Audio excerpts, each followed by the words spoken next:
Online education के अंतर्गत आप सभी का स्वागत है। डॉक्टर विद्या उपाध्याय का आप सभी को नमस्कार। छात्रों, आज हम निबंध लेखन यह विधा देखेंगे, अर्थात निबंध किसे कहते हैं। बंध, उसमें जोड़ा गया नी, बंध यानी बंधा हुआ, अर्थात सुगठित रूप से बंधा हुआ। नी यह उपसर्ग बंध शब्द के साथ जोड़ा गया है, इसी से बना निबंध। और भारतेंदु युग में तो निबंध के लिए अलग अलग व्याख्याएं भी दी गई है। ऐसा कहा गया है कि क्रम अनुसार स्पष्टीकरण करना, साथ ही अपने भावों को प्रकट करने वाली यह एक गद्य विधा है जिसे हम निबंध कहते हैं। सभी पहली कक्षा में पढ़ते हैं, सभी ने अपने अपने शिक्षकों का अनुभव लिया है। बचपन में मुझे याद आता है, हमारे जो भाषा के शिक्षक होते थे अक्सर हमें निबंध दिया करते थे कि लिखिए, अपनी माता से संबंधित निबंध लिखिए। मेरे पिताजी, मेरे माताजी, मेरा प्रिय पक्षी, मेरा प्रिय पालतू प्राणी, और हम क्या लिखते थे आज याद नहीं आता।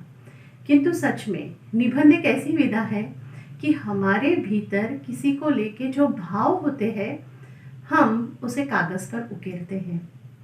और ये कितनी अच्छी विधा है ना छात्रों, कि आपके मन में, अगर छोटे बच्चे भी हैं उनके मन में भी कुछ न कुछ चलते रहता है किसी को लेकर, किंतु हर बच्चा कहिए या हर छात्र कहिए, हर व्यक्ति कहिए, अपने भाव को हर एक के सामने प्रकट नहीं कर सकता।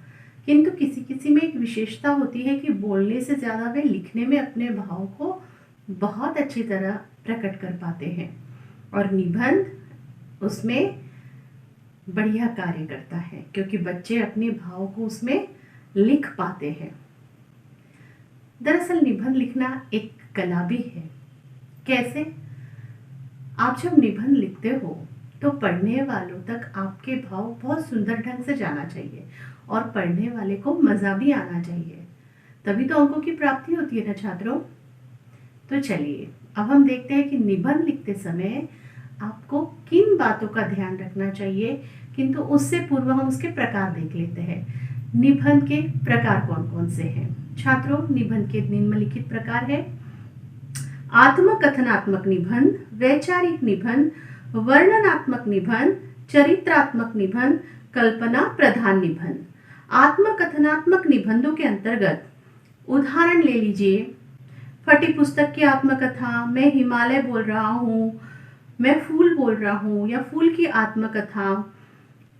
आप कुर्सी की आत्मकथा ले सकते हैं, आप किताब की आत्मकथा ले, वस्तु से संबंधित एक आत्मकथा ले सकते हैं।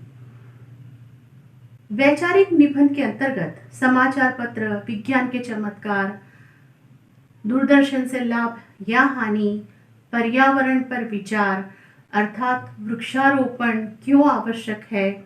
इसके साथ ही आज अगर अभी के काल में लीजिए बात, अभी वर्तमान के परिप्रेक्ष्य में अगर हम देखते हैं तो आपको कोरोना से संबंधित निबंध पूछा जा सकता है वैचारिक निबंधों के अंतर्गत कि कोरोना और विश्व, या ऐसे भी पूछ सकते हैं कि कोरोना से जग की लड़ाई। तीसरा जो निबंध है वर्णनात्मक निबंध है, ऐतिहासिक स्थल की सैर, नदी किनारे 2 घंटे, मेले में बिताए 2 घंटे, एक आधी यात्रा से संबंधित आपको कुछ उल्लेख करना हो तो इसमें बहुत ही मज़ेदार उल्लेख किया जा सकता है। लाइब्रेरी में बिताए हुए 2 घंटे, साथ ही प्रदर्शनी में बिताए हुए 2 घंटे। चरित्रात्मक निबंधों के अंतर्गत मेरा प्रिय गायक, मेरा प्रिय लेखक, मेरा प्रिय शिक्षक, मेरा प्रिय अभिनेता, मेरा प्रिय समाज सुधारक। चरित्रात्मक निबंधों के अंतर्गत मेरा प्रिय गायक, मेरा प्रिय अभिनेता, मेरा प्रिय नेता, मेरा प्रिय समाज सुधारक, मेरा प्रिय प्रधानमंत्री, शिक्षक।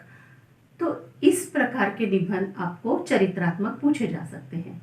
कल्पना प्रधान निबंधों के अंतर्गत यहाँ आपकी कल्पनाओं को आप बढ़िया से, मोबाइल ना होता, यदि बिजली ना होती, यदि अग्नि न होती, यदि दूरदर्शन न होता, यदि वृक्ष न होते, यदि जल न होता, यदि चांद न होते, यदि तारे न होते, यदि सूर्य न होता, यदि ऐनक न होता, तो ऐसे जो हमारे मन में कल्पनाओं को लेके नए विचारों की निर्मित करने की क्षमता रखते हैं, ऐसे विषयों को हम कल्पना प्रधान विषय कह सकते हैं। साथ ही जब हम निबंध लिखते हैं तो किन बातों का ध्यान हमें रखना चाहिए? ध्यानपूर्वक स्क्रीन पे देखिए छात्रों। सर्वप्रथम निबंध लिखते समय जब भी आप किसी निबंध का आरंभ करेंगे तो अपने मन में एक रूपरेखा तैयार कर लीजिए कि आपको उस विषय से संबंधित क्या लगता है। पॉइंट या मुद्दे अपने मन में बना लीजिए। उसके पश्चात एक रूपरेखा तैयार करने के पश्चात निबंध का प्रारंभ आकर्षक और स्वाभाविक होना चाहिए। शुरुआत सुंदर पंक्तियों से कीजिए, कविता से कीजिए, मुहावरे से कीजिए, कोई बहुत ही सुंदर शायरी से कीजिए जो अच्छी और पढ़ने में सुंदर हो, और कोई सुंदर कविता अगर आपको याद है उसकी 4 पंक्तियां आप उठा लीजिए और निबंध का प्रारंभ हम कर सकते हैं। मध्य भाग में मुद्दों का विवरण कीजिए। साथ ही आपके जो विचार है निबंध के अंतर्गत स्पष्ट और सुलझे हुए नजर आना चाहिए। निबंध में कोई भी पंक्तियां हो या विषय हो उसकी पुनरुक्ति नहीं होना चाहिए, अर्थात फिर से या बार बार उस लाइन को दोहराना नहीं चाहिए। निबंध का अंत आकर्षक होना चाहिए, संक्षिप्त होना चाहिए, भावपूर्ण भी होना चाहिए। आपका जो लेखन है वो सुंदर होना चाहिए, सुवाच्य होना चाहिए, पढ़ने लायक होना चाहिए। निबंध की भाषा, जो भी निबंध आप लिख रहे हो उस भाषा का ज्ञान आपको होना अत्यंत आवश्यक है। शुद्ध भाषा में लिखने का प्रयास करें। साथ ही अनर्गल बातें उस निबंध के अंतर्गत ना डालें, इससे निबंध प्रभावी नहीं होता है। निबंध के विभिन्न मुद्दे विभिन्न परिच्छेद में भिन्न भिन्न परिच्छेद में लिखने का प्रयास कीजिए। अलंकार, मुहावरे, कहावतें, साथ ही तुलना जैसे शब्दों का प्रयोग करके आप उसको और अत्यधिक प्रभावी बना सकते हो। वाक्य छोटे होना चाहिए, स्पष्ट होना चाहिए, अर्थपूर्ण होना चाहिए। शब्दों की वर्तनी पर उचित ध्यान देने का प्रयास कीजिए। भाषा व्याकरण शुद्ध होनी चाहिए। लेखन शैली विषय के अनुरूप सरल और प्रवाहमयी होना चाहिए। तो निबंध लिखते समय इन बातों का आप अवश्य ध्यान दीजिए। अब हम एक दो निबंध के उदाहरण देख लेते हैं जिससे कि आपको समझ आए कि निबंध लिखे तो कैसे शुरुआत करें, कैसे हम निबंध लिखने का प्रयास करिए। तो चलिए अब हम मैं जो पहला निबंध लेने जा रही हूँ, आत्मकथनात्मक निबंध। आत्मकथनात्मक निबंध की विशेषता होती है कि आप उस जो भी आपके सामने विषय रखा गया है, आप कुछ देर के लिए जब तक लिखते हो वही आप बन जाते हो। अर्थात तो आप जब फूल की आत्मकथा लिखना आरंभ करोगे तो आप बढ़िया सी पंक्तियां लिखिए कि मुझे तोड़ लेना वनमाली, उस पथ पर तुम देना फेंक, मातृभूमि को शीश चढ़ाने जिस पथ जावे वीर अनेक। जी हाँ, मेरा नाम गुलाब है, मेरा रंग सुर्ख लाल है, मुझे सभी देखना पसंद करते हैं। मैं हूं ही इतना सुंदर कि सभी को मेरा रंग भाने लगता है। मेरा बचपन बगिया में बीता। शैली नाम की बगिया थी जहां माली चाचा मेरा बहुत ख्याल रखते थे। माली चाचा छोटे शिशु की भांति मुझे संभाला करते थे। जब भी कोई बच्चे आसपास खेलने आते और मुझे छूने की कोशिश करते, माली चाचा उन्हें डांट लगाकर भगा देते थे। मैं अत्यंत प्रसन्न होता था कि चलो मेरी रक्षा के लिए मेरे माली चाचा है। बगिया में मेरे बहुत सारे अलग अलग दोस्त भी थे। कोई चंपा, कोई चमेली, गेंदा, जूही, मोगरा, चाफा, कई प्रकार के पुष्प खिले हुए थे और ये सब मेरे दोस्त थे। कोई उम्र में मुझसे छोटे, कोई उम्र में मुझसे बड़े, तो कोई बराबरी के दोस्त थे। सभी से दिन भर चर्चाएं होती थी, वार्तालाप होता था, और कोई कोई मित्र तो अपने अपने रंगों पर और अपने अपने रंगों पर इतराते भी थे। जैसे जब भी दिवाली का त्योहार आता तो गेंदा बहुत इतराता था, अर्थात झंडू का फूल खुद पर इतराकर कहता कि देख, अब मेरी मांग बढ़ने वाली है, अब सब मुझे ही लेके जाएंगे, अब गुलाब को कोई नहीं पूछने वाला है। ऐसे ही जब ठंड का मौसम आता, त्योहारों का मौसम आता, शादियों विवाह का मौसम आता, तो मोगरे की मांग बढ़ती। मोगरा कहता, देखो गुलाब, अब तो हमारा समय आने वाला है, अब हम बाहर जाने वाले हैं। सभी दोस्त अपने अपने स्वभाव अनुरूप अपनी अपनी बातें कह के इतराते रहते थे। मैं उम्र में छोटा था, अब मैं बढ़ने लगा था और मेरी खूबसूरती और बढ़ती जा रही थी। मुझे पता था कि बड़ा होने के साथ ही माली चाचा मुझे छोड़ देंगे और कहीं मुझे भेज दिया जाएगा। वही समय आया, अब मैं बड़ा हुआ। माली चाचा के बगिया से विदाई लेने का समय था। मेरा मन उदास था क्योंकि मेरे सभी मित्रों को मैं छोड़कर जा रहा था। एक बड़ी गाड़ी में, टोकरी में खुद को दबा हुआ महसूस करते हुए मैं बगिया से चला गया। बगिया से जाने के पश्चात मुझे एक दुकान में फूल वाले ने बहुत बड़े टोकरे में अन्य फूलों के साथ रख दिया। बगिया की शुद्ध हवा लेने की आदत मुझे थी। अब मैं दुकान के अशुद्ध वातावरण में था। सड़क की धूल मुझे तकलीफ दे रही थी। शुद्ध वातावरण की जिसे आदत हो, उसे बाहर की आबोहवा कहाँ अच्छी लगती है। मुझे मेरे मित्रों की याद सता रही थी, मुझे माली चाचा की याद सता रही थी। अब मैं उदास था। कुछ पुष्पों ने मुझे समझाया कि अरे गुलाब, तुम उदास क्यों होते हो, हमें देखो, हम भी तो अपनी बगिया छोड़कर आए हैं। तुम भी प्रसन्न चित्त रहना सीखो, तुम भी आनंदित रहो। मुझे नए नए मित्र जो मुझे मिले थे, वे मुझे संभालने की कोशिश कर रहे थे। रात बीत गई, सुबह हुई। दुकानदार ने दुकान खोली, अगरबत्ती लगाई, पूजा की, और मैं यह सब देख रहा था। मुझे ये डर लग रहा था, पता नहीं अब मैं इस दुकान से विदा होके कहाँ जाऊँगा। सुबह सुबह एक नौजवान छात्र आया। उसने कहा कि ओ भैया, मुझे एक बढ़िया सा गुलाब दे दीजिए, आज मेरी प्रेयसी के लिए मुझे गुलाब लेकर जाना है, आज वैलेंटाइन डे है। मैं मन ही मन बहुत खुश हुआ। मुझे लग रहा था कि अब ये नौजवान लेकर मुझे किसी या कुमारिका के हाथ में सौंप देगा और मैं सुरक्षित रहूँगा, क्योंकि अक्सर बच्चियाँ या लड़कियाँ फूल को संभाल कर रखती है। इसलिए मैं मन ही मन में खुश हो रहा था। किंतु फूल वाले भैया ने मुझे नहीं चुना और किसी और गुलाब के फूल को उसके हाथों में सौंप दिया। मैं मन महसूस कर रह गया। कुछ घंटे बीते, एक व्यक्ति आया। उसने कहा कि मुझे गुलाब के पुष्प की माला चाहिए, हमारे यहाँ दादाजी का स्वर्गवास हो चुका है। मुझे बहुत बुरा लगा और मुझे लगा कि अब मुझे उस शमशान घाट में जाना होगा जहाँ सबको अंतिम विदाई दी जाती है। शायद मैं इस माला के ज़रिए अब वहाँ जाऊँगा, किंतु इस बार भी मेरा नंबर नहीं आया और दूसरे फूल चले गए। मन ही मन मुझे डर भी लग रहा था शमशान जाने से कि पता नहीं मुझे कहाँ चढ़ाया जाएगा, कहाँ रखा जाएगा। थोड़ा बहुत सोच के मुझे ठीक भी लग रहा था कि मुझे भेजा नहीं गया। इसके पश्चात एक और नौजवान आया। उस नौजवान के कंधे पर बंदूक थी। उस नौजवान के वर्दी को देखकर मुझे गर्व महसूस हो रहा था। उस नौजवान ने फूल वाले भैया से कहा कि आज एक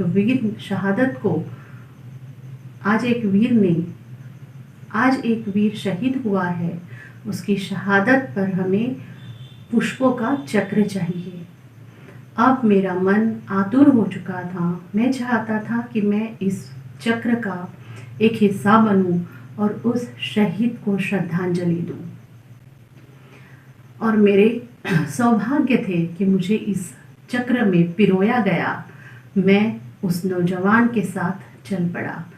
जब मैं उस नौजवान के साथ गया, मैंने वहाँ देखा कि सारे नौजवान सैनिक वर्दी पहने हुए सलामी दे रहे थे। सारा परिवार भी सलामी देकर एक वीर के सामने खड़ा था। ऐसा दृश्य देखना भावुक भी कर दे रहा था और गर्व की अनुभूति भी। ये सब देखकर मेरा मन भीतर ही भीतर गर्व अनुभव करके यही कह रहा था कि अरे गुलाब, आज तेरा जीवन धन्य हुआ, आज तू एक शहीद के चरणों में समर्पित है। सलाम इस देश के वीर नौजवानों को। तो छात्रों, ये हुई एक गुलाब की आत्मकथा। आप इसको अलग अलग तरीके से कहीं भी मोड़ सकते हो। आप किसी राजनेता की सभा में गुलाब के फूल को ले जाकर अपने विचार प्रस्तुत कर सकते हो। एक विवाह में क्या होता है, गुलाब के फूल को ले जाकर कह सकते हो। एक सभा में भी ले जा सकते हो। आपके पास बहुत पर्याय होते हैं, केवल आपके विचार प्रस्तुत करने की देर होती है। तो ये हुई गुलाब की आत्मकथा। तो चलिए अब हम अगले निबंध की ओर बढ़ते हैं। उदाहरण के लिए अब चलिए हम देखते हैं वैचारिक निबंध। वैचारिक निबंध के अंतर्गत आपको उदाहरण ले लीजिए कि पर्यावरण से संबंधित निबंध पूछा जा सकता है। तो पर्यावरण से निबंध आपको ऐसा पूछा जा सकता है कि प्रदूषण एक समस्या से संबंधित भी निबंध पूछा जा सकता है। तो प्रदूषण एक समस्या जब पूछा जाए तो आपको लिखना होगा कि वातावरण में, आसपास के वातावरण में जो भी वायु होती है, उस वायु में कुछ दूषित कण होते हैं जो हमारे स्वास्थ्य के लिए हानिकारक होते हैं, जिससे हवा दूषित होती है। इसे ही हम कहते हैं कि वातावरण का दूषित होना अर्थात प्रदूषित होना।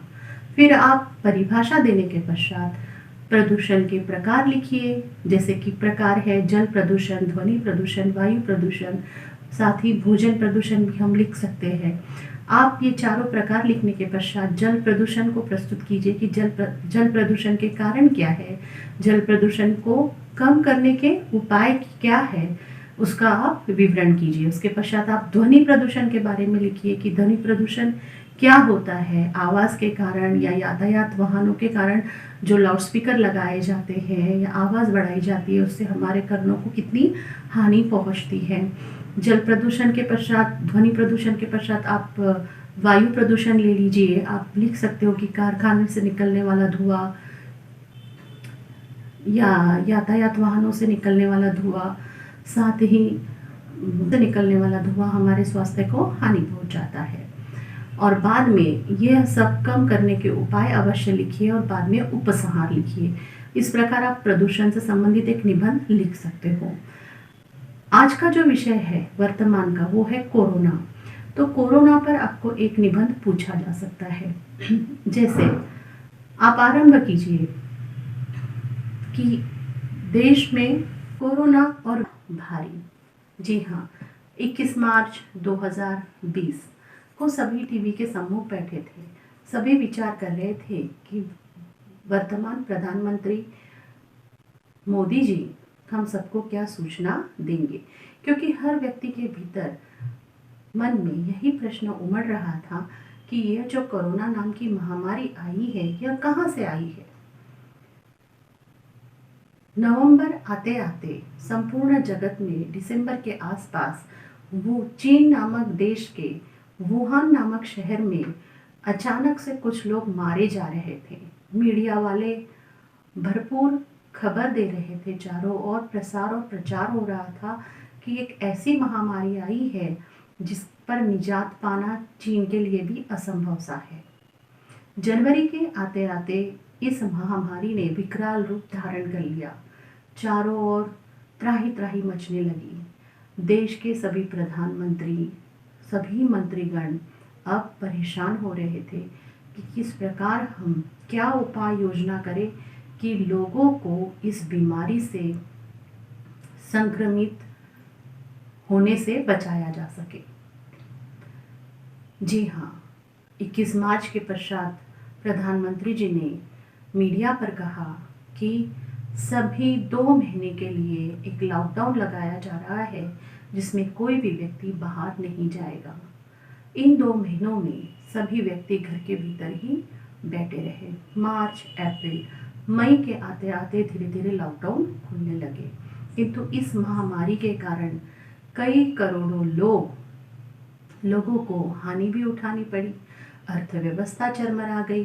कई देश जो बड़े बड़े देश थे, जिसको हम कह सकते हैं कि वो विकसित देश थे, जैसे अमेरिका, यूरोप, ये जो बड़े बड़े देश हैं, ये विकसित देश की श्रेणी में आते हैं। इस बीमारी ने उनको तक हिलाकर रख दिया था। चीन, जिसे अपने आप पर बहुत गर्व था, जिसे लगता था कि करके यहाँ कोई भी बीमारी हो हम इसे हरा सकते हैं। अमेरिका को भी एक गर्व था कि कोई भी बीमारी आए हम उसका सामना कर सकते हैं, किंतु उस वक्त वातावरण ठंडा होने की वजह से करोड़ों लोगों को एक साथ कोरोना हुआ। समय पर दवा खाने की, चिकित्सालयों की कमी खलने लगी, लोग परेशान होने लगे। कितने ही बुजुर्गों ने ऑक्सीजन के अभाव में दम तोड़ा। इस बीमारी ने सबको परेशान करके छोड़ा। करीब 8 से 9 महीने इस बीमारी को होने जा रहे हैं, किंतु अभी तक वैक्सीन आई नहीं है। हर व्यक्ति इस बीमारी के, इस वायरस के, जिसे हम कोविड-19 कहते हैं, इस कोविड-19 को हराने के लिए सभी वैज्ञानिक बड़े बड़े चिकित्सालय केंद्र, इस वैक्सीन आई नहीं है। हर व्यक्ति इस बीमारी के, इस वायरस के, जिसे हम कोविड-19 कहते हैं, इस कोविड-19 को हराने के लिए सभी वैज्ञानिक केंद्र इस प्रयास में लगे हैं प्रकार इसकी वैक्सीनेशन तैयार की जाए। और वैक्सीनेशन तैयार होने भी लगी है। किंतु कोरोना के कारण, जब कोरोना का लॉकडाउन लगा, तब सबसे ज़्यादा चोट अगर किसे पहुंची होगी वह था निचला तबका, अर्थात गरीब वर्ग, जो मजदूरी करता है। और जो कोरोना के संकट के समय अगर सबसे ज़्यादा नुकसान किसी का हुआ होगा वो था एक गरीब मजदूर। जैसे ही प्रधानमंत्री ने लॉकडाउन की घोषणा की, तब हर व्यक्ति जो मजदूरी करता था वह यही सोचने लगा कि हम अपने घर तक कैसे पहुँचे। भारत में करीब 135 करोड़ जनसंख्या का भारत है। वहाँ अब 90 करोड़ लोग कोरोना से ग्रसित होकर करीब 80 करोड़ लोग ठीक हुए हैं। अब हम कह सकते हैं कि 60% लोगों को कोरोना हुआ भी और वे कोरोना से ठीक हुए भी।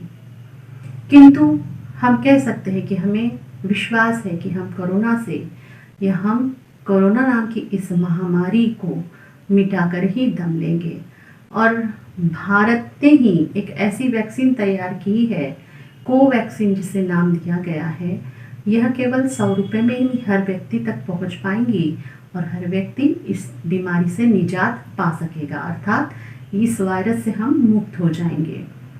हमें किसी और देश पर निर्भर रहने की अब आवश्यकता नहीं होगी। भारत अपने आप में अब एक शक्ति वाला, विज्ञान की दृष्टि से भी आगे बढ़ने वाला देश बन रहा है, हम ऐसा कह सकते हैं। तो हम इस कोरोना की महामारी को अवश्य मिटाकर ही दम लेंगे।